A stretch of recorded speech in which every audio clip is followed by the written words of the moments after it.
ٹیلی phone line پر ہمارے ساتھ موجود ہیں سینئر تجزیہ کار ایجوکیشنسٹ، کسی تعارف کے محتاج نہیں، زابر سعید بدر صاحب، جن کا کالم بھی آپ پڑھتے ہیں، یونیورسٹی میں پڑھاتے بھی ہیں اور جیو میں اپنا کالم بھی لکھتے ہیں۔ سر بہت شکریہ، آپ نے اپنا قیمتی وقت دیا اردو پوائنٹ کو۔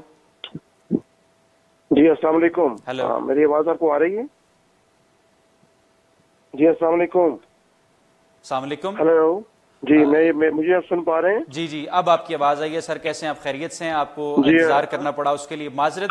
آج بجٹ پیش کیا ہے، بہت سے اعتراضات کے باوجود مسلم لیگ نواز کی حکومت نے، آپ کیا سمجھتے ہیں کہ ان کو ایسا کرنا چاہیے تھا؟ چھٹا بجٹ انہوں نے پیش کیا پاکستان کی تاریخ میں پہلی مرتبہ، اور کیا بھی پورے سال کا، اپوزیشن جماعتیں بھی ناراض ہوئیں، واک آؤٹ بھی انہوں نے کیا اور بدمزگی بھی ہوئی آج۔ آپ اس سارے سینیریو کو کیسے دیکھتے ہیں؟ لیکن سب سے بڑی بات تو یہ ہے کہ جو ملک کی تاریخ میں جو پہلی مرتبہ ایک حکومت مسلسل چھٹا بجٹ اس نے پیش کیا ہے، جی تو یہ بڑی خوشائند بات ہے۔ ایک ایسا ملک جہاں جمہوریت جو ہے اسے کبھی چلنے نہیں دیا گیا، یہاں پاکستان بننے سے لے کے 70 سال اس میں آدھا سے زیادہ عرصہ جو ہے وہ آپ کا فوجی حکومتیں رہی ہیں، اس میں ایک حکومت نے چھٹی مرتبہ ایک بجٹ پیش کیا ہے۔ سب سے بڑی بات تو یہ خوش آئند ہے یہ پاکستان میں ڈیموکریسی کے لیے۔ اب اپوزیشن کا احتجاج جو ہے، اپوزیشن احتجاج بھی اس لیے کر سکی ہے کہ پاکستان میں ڈیموکریسی جو ہے، جمہوریت جو ہے وہ موجود ہے، اور یہ جو احتجاج ہے میرے نزدیک تو بلا وجہ احتجاج ہے، جس میں ویسے بھی ہماری یہاں جو ایک روایت بن چکی ہے تھرڈ ورلڈ کنٹریز میں، اس میں انڈیا بھی شامل ہے، پاکستان بھی شامل ہے، ہمارے ارد گرد کے اور ممالک بھی شامل ہیں، ایک بلا وجہ کے ایک مطلب اپوزیشن کے ساتھ ہم نے منسوب کر دیا ہے کہ اس نے احتجاج کرنا ہے ورنہ وہ اپوزیشن ہی نہیں ہوگی۔ تو اور ہمارے یہاں تو ویسے بھی جد طولہ حاصل ہے اپوزیشن کو احتجاج کرنے میں، اور میں سمجھتا ہوں کہ فضول مطالبہ ہے، فضول بات ہے کہ وہ کہ حکومت کی مدت 5 ہفتے ہی رہ گئی ہے، پر اس کو سال کا بجٹ پیش کرنے کا حق نہیں تھا، یہ اپوزیشن کہہ رہی ہے۔ اب آپ دیکھیں جو حکومتیں ہوتی ہیں ان کی جو پالیسی کا تسلسل ہوتا ہے وہ کوئی 5 سال کا ہوتا ہے، کوئی 10 سال کا ہوتا ہے، کوئی 20 سال کا ہوتا ہے، تو اسی طرح جو بجٹ ہے اس کا بھی جو میعاد ہے وہ عموماً 1 سال ہوتی ہے۔ تو اس میں ویسے بھی آپ کے منسٹر نے جو وزیر خزانہ ہے مختار اسماعیل، اس نے کہہ دیا ہے کہ بجٹ کی ترجیحات میں ترمیم اگلی حکومت کر سکتی ہے۔ جب انہوں نے یہ بیان دے دیا تو پھر اس قسم کی کاپیاں جلانا اور یہ کرنا، اور ایک ایسا پہلے دنیا میں ہمارا مذاق بنا ہوا ہے، ہمارا کبھی پرائم منسٹر جو ہے اسے نائل کر دیتے ہیں، کبھی ہمارے وزیر اپنا دفاع سوری خارجہ کو نائل کر دیتے ہیں جو ابھی چائنا کے صدر سے مل کے آیا ہے، کبھی ہمارا جو وزیر دوسرا اس سے پہلے ساگ ڈار صاحب ہیں وہ ملک سے بھاگے ہوئے ہیں۔ تو یہ عجیب و غریب سچویشن ہے۔ انٹرنیشنلی اگر ہم دیکھیں پاکستان کا فریم ورک کچھ اور ہوتا ہے اور بین الاقوامی منظرنامہ بالکل ڈفرینٹ ہوتا ہے، اور آپ کے سامنے وہ نظر آ رہا ہے کہ ہم اس وقت سی پیک کی وجہ سے مختلف مسائل میں پھنسے ہوئے ہیں۔ ادھر سے افغان بارڈر ہمارا وہ خطرے میں ہے، ادھر سے ہم انڈین بارڈر میں پرابلم میں، اور انٹرنیشنل عجیب و غریب ہم پرابلم میں پھنسے ہوئے ہیں، لیکن ہم پاکستان میں اپوزیشن جو ہے وہی اسٹیریو ٹائپ روایتی ہتھکنڈا استعمال کر رہی ہے۔ میرے نزدیک جو ہے یہ بالکل فضول سی بات ہے کہ 5 ہفتے رہ گئے ہیں جبکہ وزیر خزانہ کہہ چکے ہیں کہ بجٹ کی ترجیحات میں ترمیم کی جا سکتی ہے۔ جی اچھا سر، یہ سوشل میڈیا صارفین بھی بڑی تعداد میں لکھ رہے ہیں ٹویٹر اور فیس بک پہ کہ اس وقت جو ٹیگ لائن ہے مسلم لیگ نواز کی وہ یہ ہے کہ ووٹ کو عزت دو، یعنی جو پارلیمنٹیرینز ہیں، جو سینیٹرز ہیں، ان کو عزت دی جائے۔ تو پھر وزیر خزانہ منتخب کرنے کے لیے اور بجٹ پیش کروانے کے لیے کسی الیکٹڈ ممبر کا انتخاب کیوں نہیں کیا گیا حکومت کی جانب سے؟ مفتاح اسماعیل صاحب ہی کیوں؟ یہ بھی ایک اہم سوال ہے۔ جی بالکل، یہ بھی ایک بہت اہم سوال ہے۔ اب دیکھیں کہ جب کرائسس آتا ہے، آپ دیکھ رہے ہیں کہ مسلم لیگ نواز کی حکومت جو ہے 5 سال سے پہلے دن سے ہم دیکھ رہے ہیں کہ اس کو چلنے نہیں دیا جا رہا۔ ابھی جو 2-3 سال پہلے آپ کے سامنے سچویشن ہے کہ تحریک انصاف کے ہی ایک صدر تھے اور ہمارے پرانے بہت بڑے سیاستدان بھی ہیں، اپنا مخدوم جاوید ہاشمی صاحب، انہوں نے اس وقت بڑا کیٹیگورک کہا تھا کہ یہ اس حکومت کو چلنے نہیں دیا جا رہا، اور اس میں آپ کسی اور طریقے سے فورسز جو ہے انہوں نے جوڈیشل کو کا استعمال کیا تھا، اس طریقے سے اس گورنمنٹ کو ڈسٹیبلائز کیا جائے گا، اور مجھے لگتا ہے بالکل ویسے کہ ویسے سارا کچھ چلتا آ رہا ہے منظرنامہ۔ تو حکومت جو ہے ظاہر ہے کہ پرابلم میں ہے، ان کے پاس ان کے بندے جس طرح تیزی کے ساتھ وکٹمائز ہو رہے ہیں یا انہیں خلاف فیصلے آ رہے ہیں تو وہ تو آ رہے ہیں، کوئی شک نہیں ہے، میں یہ نہیں کہتا کہ وہ غلط آ رہے ہیں یا صحیح آ رہے ہیں، وہ الگ مسئلہ ہے، لیکن بہرحال وہ اس وقت حکومت جو ہے جو بھی 5 ہفتے کی رہ گئی ہے وہ اس وقت بری طرح شکنجے میں آئی ہوئی ہے. اس کے باوجود انہوں نے جو بجٹ جس قسم کا جیسے آپ بتا رہے ہیں کہ 55 کھرب سے زائد اس کا مجموعی حجم ہے اس کا, اور اس میں سب سے بڑی بات ہے کہ انہوں نے یہ بھی کہا ہے کہ 2008 سے 13 تک جو مہنگائی کی شرح ہے وہ 12% اس میں رہی ہے, اور 5.8 شرح نمو رہی ہے جو کہ 13 سال میں سب سے زیادہ ہے. اور اب ہم دنیا کی 24 کے مطابق سر کہ اس وقت کرائسس ہیں گورنمنٹ پہ, اس وجہ سے انہوں نے کسی الیکٹڈ ممبر کو چوز نہیں کیا. اور بالکل اس وقت دیکھیں اس طرح سے مثلا آپ کی اسٹیبلشمنٹ ہے, جیسے آپ اس وقت اردو پوائنٹ میں ہیں, اگر آپ کے 3-4 بندے مثلا مین بندے ہیں وہ ابھی پتہ چل جائے کہ اس کو فارغ کیا جا رہا ہے, اس کو فارغ کیا جا رہا ہے, وہ فارغ ہو سکتا ہے, تو آپ کا پورا جو آپ کی اسٹیبلشمنٹ ہے اس ادارے کی وہ کرائسس میں آ جائے گی. تو آپ کو پتہ نہیں چلے گا کہ آپ نے کیا فیصلہ کرنا ہے, کب فیصلہ کرنا ہے اور کیا فیصلہ نہیں کرنا. تو اس قسم کی سچویشن جو ہے گورنمنٹ جو ہے سو جھیل رہی ہے. تو اس قسم کے اسٹوپڈ فیصلے جو ہیں وہ آ سکتے ہیں سامنے اور مزید آ سکتے ہیں.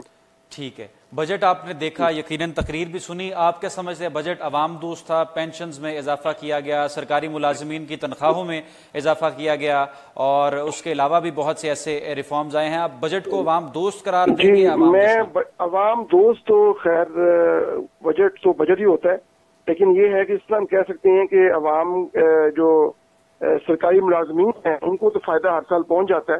10% ان کا اضافہ انہوں نے کیا ہے, جو ایڈ ہاک ریلیف الاؤنس دیا ہے انہوں نے. پینشنز میں بھی 10% اضافہ کر دیا ہے, کم سے کم پینشن 6 سے 10 ہزار کر دی ہے انہوں نے. 1 لاکھ ماہانہ آمدنی والوں کو استثناء قرار دی ہے ٹیکس سے, اور یہ ایکچولی وہ ٹیکس پچھلے دنوں انہوں نے پرائم منسٹر نے دی تھی, وہی چیز آپ دیکھ رہے ہیں کہ وہ انہوں نے اس میں شامل کر دی ہے.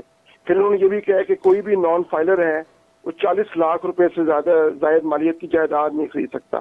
یعنی اس میں اب یہ گورنمنٹ کوشش کر رہی ہے, اور میرے خیال اگلی گورنمنٹ کو بھی کرنا پڑے گا, جو بھی اگلی گورنمنٹ آتی ہے, یہ جو کیونکہ انہوں نے ٹارگیٹ جو دیا ہے وہ 4,435 ارب روپے وصولیوں کا ہدف ہے ہمارے پاس. تو ایف بی آر کو بہت بڑا چیلنج کا سامنا ہے ایف بی آر کے لیے, اور اس کو اگر وہ وصولیاں ہوں گی تو بجٹ میں توازن پیدا ہوگا. تو اس میں وہ کوشش گورنمنٹ یہ کر رہی ہے کہ ہر بندہ جو ہے وہ کم از کم فائلر تو ہو, گورنمنٹ کے پاس ڈیٹا آئے, اس کا ریکارڈ آئے, تاکہ کم از کم یہی وجہ ہے کہ پراپرٹیز والے جو پراپرٹی ڈیلرز ہیں وہ کہہ رہے ہیں پراپرٹی کی قیمت ڈاؤن ہو گئی ہے, یہ وہ فلاں, اس پہ ٹیکسز لگ گئے ہیں. ایکچولی گورنمنٹ چاہے یہی رہی ہے کہ یہ جو سارا پروسیجر ہے وہ اب باقاعدہ اس وقت ٹیکس جو ہے وہ ادا کیا جائے, چونکہ یہی بڑے مگرمچھ ہیں جو جسے پیسہ جنہوں نے کمایا ہے 8-10 سالوں میں. آپ نے دیکھا ہوگا کہ یہ جو پراپرٹی کی خرید و فروخت ہے, آپ نے اپنے دائیں بائیں ہم دیکھتے ہیں کہ جن بندوں کے پاس ٹوٹی ہوئی موٹر سائیکل ہوا کرتی تھی وہ لینڈ کروزر میں پھر رہے ہیں اس لیے پراپرٹیز کی اس کے کاروبار کی وجہ سے. تو وہ چیز اس کو اس لیے وہ لوگ سڑکوں پہ بھی آ گئے ہیں. قرضوں کی مد میں بھی بڑی رقم علیحدہ کی گئی ہے, تو کیا پاکستان کا قرضہ اترتا ہوا دیکھ رہے ہیں آپ؟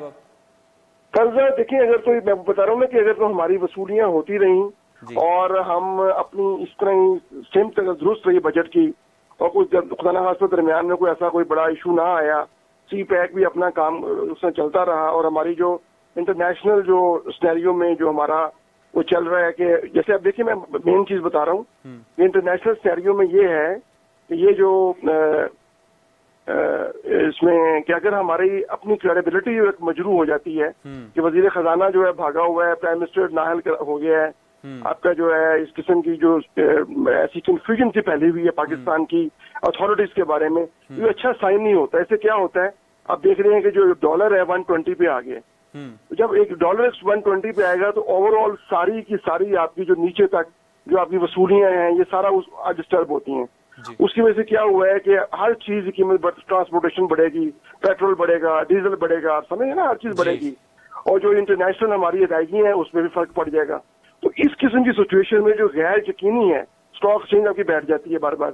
تو اس قسم کی میرا خیال ہے اپوزیشن کو چاہیے کہ ایک پاکستان کی اپوزیشن ضرور کریں, لیکن اپوزیشن جس قسم کی میں نے 8-10 سالوں میں پچھلے خاص طور پہ 5-6 سالوں میں ہم نے دیکھی ہے, ایسی اپوزیشن اگر مزید جاری رہی یا کوئی حکومت ایسی مضبوط نہ آ سکی جو صحیح فیصلے کر سکے اکانومی کے حوالے سے, تو پاکستان کا جو یہ قرضوں کا سچویشن ہے یہ مزید خطرناک ہو سکتی ہے, ورسٹ ہو سکتی ہے, اور پاکستان جو ہے آپ دیکھ رہے ہیں کہ زیادہ پرابلم کا شکار ہو سکتا ہے, کیونکہ انٹرنیشنلی پولیٹیکل سینیریو بھی بہت اگینسٹ ہے ہمارے.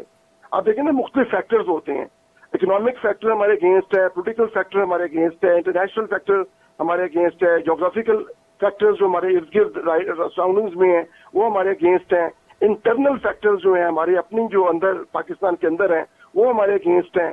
صوبوں میں مختلف قسم کی آوازیں پیدا ہو رہی ہیں, وہ ہمارے اگینسٹ ہیں. پھر انفلٹریشن ہمارے یہاں ہو رہی ہے, جیسے کل پرسوں دھماکہ ہوا, اس کے بارے میں کہا جاتا ہے کہ ہمارا ہمسایہ ملک اس میں ملوث ہے.